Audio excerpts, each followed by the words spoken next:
Hello friends, welcome back to our channel mums daily. ഇന്ന് ഞാൻ വന്നിരിക്കുന്നത് ഒരു അടിപൊളി ചോക്ലേറ്റ് കേക്ക് ആയിട്ടാണ്.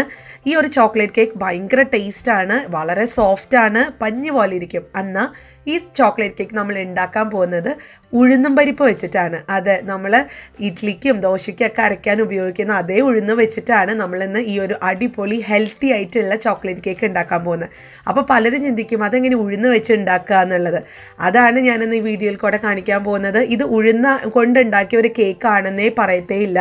ഇത് കഴിക്കുന്നവരോട് നമ്മൾ പറഞ്ഞാൽ മാത്രമേ ഇതൊരു ഉഴുന്ന് കൊണ്ടുള്ള കേക്കാണെന്ന് അവർക്ക് തോന്നത്തുള്ളൂ കേട്ടോ. അപ്പോൾ എങ്ങനെയാണ് ഈ ഒരു മാജിക്കൽ കേക്ക് ഉണ്ടാക്കുന്നതെന്ന് നമുക്കത് പെട്ടെന്നൊന്ന് കണ്ടു നോക്കാം.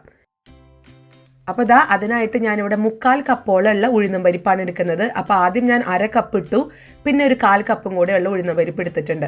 ഇത് നമുക്ക് നല്ലതുപോലെ ഒന്ന് വറുത്ത് എന്നിട്ടൊന്ന് പൊടിച്ചെടുക്കണം. അതാണ് നമ്മൾ ഗോതമ്പ് മാവിന് പകരം മൈദയ്ക്ക് പകരമൊക്കെ ഉപയോഗിക്കുന്ന പൊടി, അതാണ് കേട്ടോ.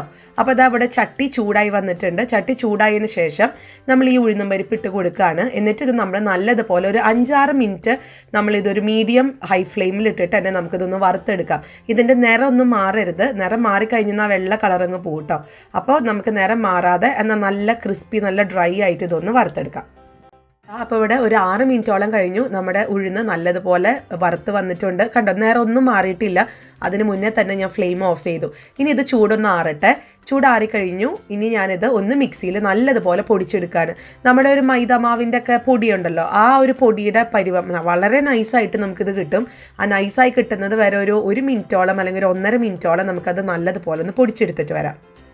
അപ്പോൾ ഞാനിവിടെ പൊടിച്ചെടുത്ത് വന്നിട്ടുണ്ട്. കണ്ടോ, നല്ല പൗഡർ പോലെ ആയിട്ട് വരും. നമ്മുടെ മൈദപ്പൊടി അല്ലെങ്കിൽ ഗോതമ്പ് പൊടിയൊക്കെ ഒക്കെ കേക്ക് ഉണ്ടാക്കാമല്ലോ. അപ്പോൾ ആ ഒരു പരുവത്തിന് തന്നെ നമുക്ക് നല്ല പൊടി പോലെ വന്നിട്ടുണ്ട്. ഇനി നമുക്കിത് എങ്ങനെയാണ് ഉണ്ടാക്കാം എന്നുള്ളത് നോക്കാം. ഈ ഉഴുന്നും പരിപ്പ് ചെറിയ ആളൊന്നല്ല കേട്ടോ. നമുക്ക് ഒത്തിരി കാര്യങ്ങളുണ്ട്. നമുക്ക് ഡയബറ്റീസ് ഉള്ള ആൾക്കാർക്കാണെന്നുണ്ടെങ്കിലും, പിന്നെ നമുക്കൊരു എനർജി ബൂസ്റ്റപ്പ് ചെയ്യാൻ വേണ്ടിയിട്ട്, നമ്മുടെ സ്കിന്നിന് വേണ്ടിയിട്ട്, അങ്ങനെ ഒത്തിരി കാര്യങ്ങളുണ്ട് ഈ ഒരു ഉഴുന്നും പരിപ്പ് കൊണ്ട് കേട്ടോ. അപ്പോൾ ഇത് വളരെ ഹെൽത്തിയാണ്. നമുക്ക് നോക്കാം ഇത് എങ്ങനെ ഉണ്ടാക്കാമെന്ന്. അപ്പോൾ അതിനായിട്ടൊരു ബൗൾ എടുത്തിട്ടുണ്ട്. അപ്പോൾ അതവിടെ മാറ്റി വെച്ചിട്ടുണ്ട്. ഇനി നമുക്ക് വേണ്ടത് ഒരു 1/4 കപ്പോളം ഉള്ള തിളപ്പിച്ച് ആറ്റിയ പാലാണ് ഞാൻ എടുത്തിട്ടുള്ളത്. ആ 1/4 കപ്പിൽ ഞാനൊരു 1/2 കപ്പോളം പാല് ഞാൻ ഒഴിച്ചിട്ടുണ്ട് ഒരു ബൗളിനകത്തോട്ട്. ബാക്കി ഞാൻ 1/4 കപ്പോളം മാറ്റി വെച്ചിട്ടുണ്ട്. അത് നമുക്ക് പിന്നെ ചേർക്കാനുള്ളതാണ്. അപ്പോൾ ഇനി ഇതിനകത്തോട്ട് ഞാൻ ഒരു 1/2 കപ്പോളം ഉള്ള ശർക്കരയാണ് ഞാൻ ഇടുന്നത്. പഞ്ചസാരയല്ല, കുറച്ച് ഹെൽത്തി ആയിക്കോട്ടെ എന്ന് ഓർത്തു. 1/2 കപ്പുള്ള ശർക്കര ഞാൻ മിക്സിയിൽ ചീവി കഴിഞ്ഞ് അത് നല്ലതുപോലെ ഒന്ന് മിക്സിയിൽ ഒന്ന് പൊടിച്ചെടുത്തതാണിത്. 1/2 കപ്പ് ചേർത്തിട്ടുണ്ട്. ഇതൊന്ന് നമുക്ക് നല്ലതുപോലെ ഈ പാലിലൊന്ന് മിക്സ് ചെയ്യാം. അപ്പോൾ ശർക്കരയൊക്കെ നല്ലതുപോലെ പാലിൽ മിക്സായി വന്നിട്ടുണ്ട്. ഒരു തരി പോലും ഇല്ലാന്ന് ഉറപ്പ് വരുത്തണം കേട്ടോ. നല്ലതുപോലെ തന്നെ അലിയണം. ഇനി ചേർക്കുന്നത് ഒരു 1/4 കപ്പോളമുള്ള ഒലീവ് ഓയിലാണ് ചേർക്കുന്നത്. നിങ്ങൾക്ക് ഒലീവ് ഓയിലിന് പകരം വെജിറ്റബിൾ ഓയിൽ ചേർക്കാം, ഇല്ലെങ്കിൽ സൺഫ്ലവർ ഓയിൽ ചേർക്കാം. ഓയിലായിരിക്കണമെന്നേ ഉള്ളൂ കേട്ടോ. അപ്പോൾ ഈ ഓയിലും കൂടെ ചേർത്തിട്ട് നല്ലതുപോലെ ഒന്ന് മിക്സ് ചെയ്ത് കൊടുക്കുകയാണ് ചെയ്യുന്നത്. അപ്പോൾ അത് മിക്സ് ചെയ്ത് കഴിഞ്ഞു. ഇനി ഇതിനകത്തോട്ട് നമ്മൾ പൊടിച്ച് വെച്ചിരിക്കുന്ന ഉഴുന്നും പരിപ്പ് നമ്മൾ കുറേശ്ശെ വേണം ഇട്ട് കൊടുക്കാനായിട്ട്. മുഴുവനായിട്ട് ഇട്ട് കൊടുത്തു കഴിഞ്ഞാൽ അത് പെട്ടെന്ന് തന്നെ കട്ട പിടിക്കും. അതുകൊണ്ടാണ് നമ്മൾ ആദ്യം ഒരു ബാച്ച് ഇട്ട് അത് നല്ലതുപോലെ മിക്സ് ചെയ്തിട്ടാണ് അടുത്ത ബാച്ച് ഇടുക. അതുപോലെ നിങ്ങൾക്ക് ഈ ഒരു സമയത്ത് ബേക്കിംഗ് സോഡയും അതുപോലെ ബേക്കിംഗ് പൗഡറും ചേർക്കാം. പക്ഷെ ഞാനത് സെപ്പറേറ്റ് ആയിട്ടാണ് ചേർക്കുന്നത്. മിക്ക ആൾക്കാരും ഇതിൻ്റെ പൊടിയുടെ ഒപ്പം തന്നെയാണ് ചേർക്കുക, പെട്ടെന്നത് മിക്സ് ആവാൻ വേണ്ടിയിട്ട്. അതിപ്പോൾ എപ്പോൾ ചേർത്താലും കുഴപ്പമൊന്നുമില്ല. പൊടിയുടെ കൂടെ ആകുമ്പോഴത്തേക്കും പെട്ടെന്ന് അലിയും എന്നാണ്, അല്ലെങ്കിൽ പെട്ടെന്ന് എല്ലായിടത്തും ചെല്ലുമെന്നാണ് പറയുക. പക്ഷേ ഞാൻ സാധാരണ അല്ലാതെയാണ് ചേർക്കുന്നത് കേട്ടോ. അപ്പോൾ അത് ഞാൻ പിന്നീട് പറയാം. ഇപ്പോൾ എന്തായാലും നമുക്കിത് നല്ലതുപോലെ ഒന്ന് മിക്സ് ചെയ്ത് കൊടുക്കാം. അപ്പോൾ ഉഴുന്നും പരിപ്പൊക്കെ ഇട്ട് നല്ലതുപോലെ മിക്സ് ചെയ്തു. പക്ഷേ നല്ല കട്ടിയായിട്ടിരിക്കുന്നത് കൊണ്ട് നമ്മൾ ബാക്കി നേരത്തെ മാറ്റി വെച്ചിരുന്ന ഒരു 1/4 കപ്പോളമുള്ള പാലുണ്ടായിരുന്നു. ആ പാല് ഇതിനകത്തും കൂടെ കുറേശ്ശെ ചേർത്ത് നമുക്ക് ആ കേക്കിൻ്റെ ഒരു കൺസിസ്റ്റൻസി കിട്ടുന്നത് വരെ നമുക്ക് മിക്സ് ചെയ്യാം കേട്ടോ. ഇനിയിപ്പോൾ ആ പാല് തീർന്നിട്ടും നിങ്ങളുടെ കേക്കിന് കട്ടി വരുന്നില്ല എന്നുണ്ടെങ്കിൽ നമുക്ക് ഇതുപോലെ കുറച്ചും കൂടെ തിളപ്പിച്ചാറിയ പാല് എടുത്ത് ആഡ് ചെയ്യാം. എനിക്കിവിടെ ഇത് കറക്റ്റായിരുന്നു, അതുകൊണ്ടാണ് ഞാൻ ആ അളവ് പറഞ്ഞത്. കറക്റ്റ് അളവിന് എടുത്താൽ ഇത് കറക്റ്റായിട്ട് വരും. അപ്പോൾ ഞാനിത് നല്ലതുപോലെ ഒന്ന് മിക്സ് ചെയ്യട്ടെ. അപ്പോൾ നമ്മുടെ ബാറ്റർ ഇവിടെ റെഡിയാണ്. ഇതാണ് അതിൻ്റെ ഒരു പരുവട്ടോ. ഇനി ഞാൻ ഈ ഒരു വിസ്കർ മാറ്റിയിട്ട് നല്ലൊരു സ്പാച്ചിൽ എടുക്കുകയാണ് ഞാൻ ചെയ്യുന്നത്. കുറച്ചും കൂടെ എനിക്ക് ഈസി ആയിട്ട് തോന്നാറുള്ളത്. അപ്പോൾ ഞാൻ ഇതൊന്ന് മാറ്റുകയാണ്. ഇനി ഇതിനകത്ത് നമുക്ക് കുറച്ച് പൊടികളൊക്കെ ചേർക്കാനുണ്ട്. അപ്പോൾ അതെന്താണെന്നുള്ളത് പറയാം. ആദ്യം ചേർക്കുന്നത് 1 ടീസ്പൂണോളമുള്ള കൊക്കോ പൗഡർ. ഇതൊരു ചോക്ലേറ്റ് കേക്ക് ആയതുകൊണ്ട് പിന്നെ ചേർക്കുന്നത് ഒരു 1/4 ടീസ്പൂണോളമുള്ള ബേക്കിംഗ് സോഡ, 1/2 ടീസ്പൂണോളമുള്ള ബേക്കിംഗ് പൗഡർ. ഇതാണ് ഇതിൻ്റെ ഒരു കണക്ക്. എന്നിട്ട് നമുക്കിത് ഒന്നും കൂടെ ഒന്ന് മിക്സ് ചെയ്ത് കൊടുക്കാം. എന്നിട്ട് നിങ്ങൾക്കിത് നല്ല തിക്കായിട്ടാണ് തോന്നുന്നതെങ്കിൽ നിങ്ങൾക്ക് പാൽ ഒഴിക്കാം, അത് കുഴപ്പമില്ല കേട്ടോ. അപ്പോൾ ഇതൊക്കെ നല്ലതുപോലെ മിക്സായി വന്നിട്ടുണ്ട്. ഇനി ഇതിനകത്തോട്ട് ഞാനൊരു 1/4 കപ്പോളമുള്ള ഡ്രൈ ഫ്രൂട്ട്സ് ചേർക്കാണ്. ഒരു നിർബന്ധമൊന്നുമില്ല കേട്ടോ, ഡ്രൈ ഫ്രൂട്ട്സ് ചേർത്തില്ലെങ്കിലും നല്ല ടേസ്റ്റാണ്. പിന്നെ അത് ഇടയ്ക്ക് കടിക്കാനൊക്കെ കുറച്ച് ഉണക്കമുന്തിരി അതുപോലെ കശുവണ്ടിയൊക്കെ കിട്ടുമ്പോൾ ഒരു ടേസ്റ്റ് ഉണ്ട്, അതുകൊണ്ടാണ് ഞാൻ ചേർക്കുന്നത്. അപ്പോൾ നമ്മുടെ ബാറ്റർ റെഡിയാണ്. ഇനി ഞാൻ ഇത് ഒഴിക്കാൻ പോകുന്നത് സാധാ ഓവനിലൊന്നും വെച്ചിട്ടല്ല ഞാനിത് ഉണ്ടാക്കുന്നത്. സാധാരണ നമ്മുടെ അടുപ്പത്തുള്ള ഒരു കടായി പാത്രത്തിലാണ് ഉണ്ടാക്കുന്നത്, അല്ലെങ്കിൽ ഒരു നോൺ സ്റ്റിക്കിൻ്റെ പാത്രത്തിൽ. അതിനായിട്ട് ഞാൻ കേക്ക് ടിന്നെല്ലാം എടുത്തിരിക്കുന്നത്. എല്ലാവർക്കും എളുപ്പത്തിൽ ഉണ്ടാക്കാൻ പറ്റുന്ന തരത്തിലാണെന്ന് ഉണ്ടാക്കുന്നത് കേട്ടോ. അപ്പോൾ ആദ്യം ഒരു ചെറിയ ചോറും പാത്രം, ഇത്തൊരു വട്ടത്തിലുള്ള ഒരു കുഞ്ഞു ചോറും പാത്രം പോലത്തെ ഒരു പാത്രം എടുത്തിട്ടുണ്ട്. അതിനകത്തോട്ട് ഞാൻ ആദ്യം ഇച്ചിരി വെളിച്ചെണ്ണ ഒഴിച്ച് നല്ലതുപോലെ ഒന്ന് ഗ്രീസ് ചെയ്ത് കൊടുക്കുകയാണ്.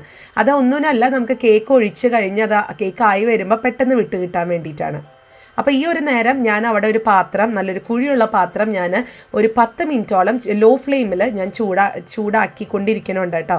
അങ്ങനെ ചെയ്യണം. അത് നമ്മൾ ഹീറ്റ് ചെയ്ത ഒരു പാനിലാണ് നമ്മളിത് ഉണ്ടാക്കുക, എന്നാലാണ് പെട്ടെന്ന് ആവുക. അപ്പോൾ ഞാനിനി ബാറ്റർ ഇതിനകത്തോട്ടൊന്ന് ഒഴിച്ച് ഒന്ന് ലെവൽ ചെയ്ത് കൊടുക്കുക. എന്നിട്ട് ലാസ്റ്റ് നമുക്കൊന്ന് തട്ടിക്കൊടുക്കാം. തട്ടിക്കൊടുക്കുന്നത് എന്തിനാണെന്ന് വെച്ച് കഴിഞ്ഞാൽ ഇതിനകത്ത് എന്തെങ്കിലും എയർ ബബിൾസ് ഒക്കെ ഉണ്ടെങ്കിൽ അത് പോവാൻ വേണ്ടിയിട്ടാണ്.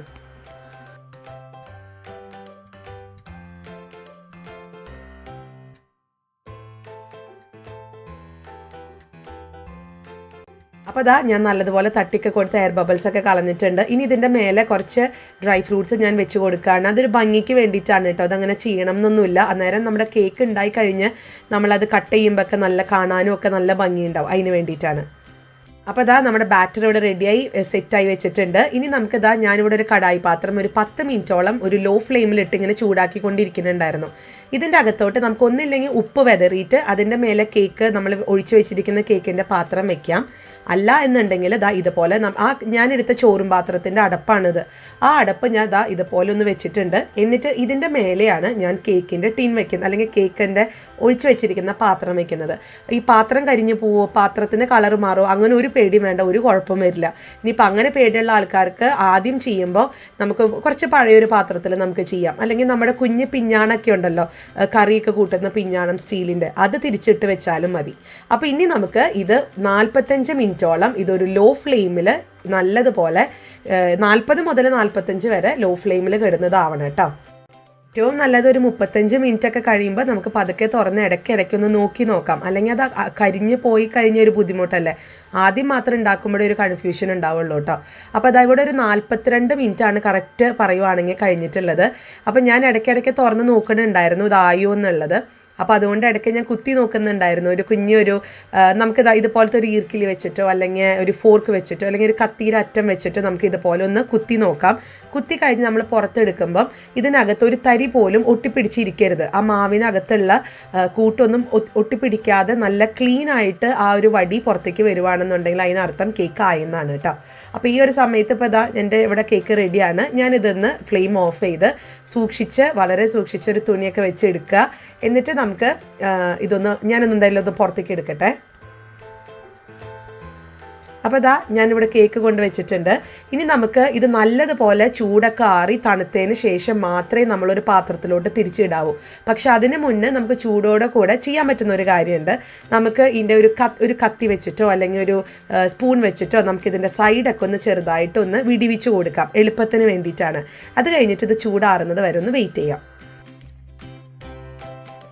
അപ്പോൾ ഇവിടെ ചൂടൊക്കെ ആറി വന്നിട്ടുണ്ട്. ഇനി നമുക്കിതൊന്ന് ഒരു പാത്രത്തിനകത്തോട്ടൊന്ന് തിരിച്ചിട്ട് കൊടുക്കാം. നമ്മുടെ കേക്ക്, ചോക്ലേറ്റ് കേക്ക് റെഡിയാണ്. ഉഴുന്നും പരിപ്പ് വെച്ചിട്ടുണ്ടാക്കിയ ഒരു അടിപൊളി ചോക്ലേറ്റ് കേക്കാണ്.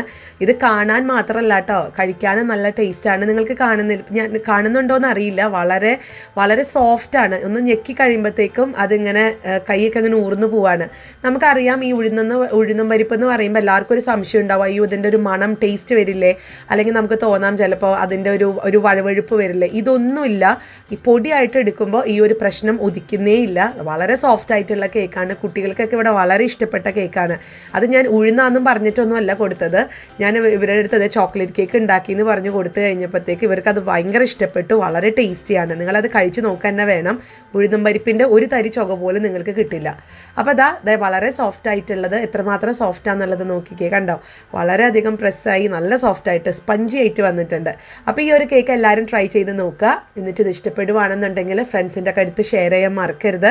അതുപോലെ തന്നെ എൻ്റെ ഈ ചാനൽ ആദ്യമായിട്ടാണ് കാണുന്നതെങ്കിൽ സബ്സ്ക്രൈബ് ചെയ്യാനും മറക്കരുത് കേട്ടോ. അപ്പോൾ നമുക്കിനി അടുത്തൊരു വീഡിയോയിൽ കൂടെ ഉടനെ കാണാം. അൻറ്റിൽ ദെൻ ബൈ.